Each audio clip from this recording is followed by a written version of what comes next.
In this exercise tutorial, I'm going to be showing you how to do across the body step ups.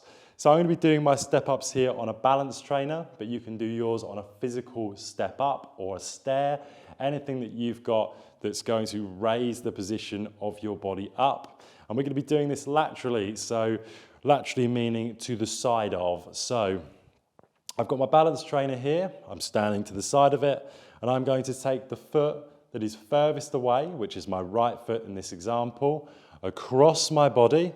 From here, I'm going to step up onto that balance trainer. You might want to use a step up, and then I'm going to come into this position and stabilize.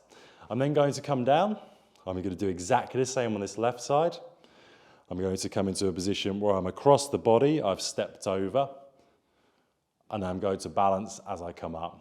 Some people like to do this with something like a wall in front of them.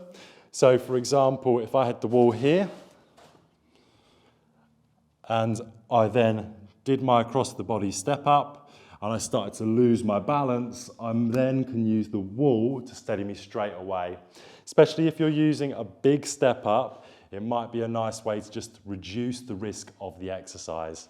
This is a fantastic exercise to start to get that lateral plane of motion working, especially for sports where you do cross over and you decelerate and accelerate really quickly. That's how to do an across the body step up.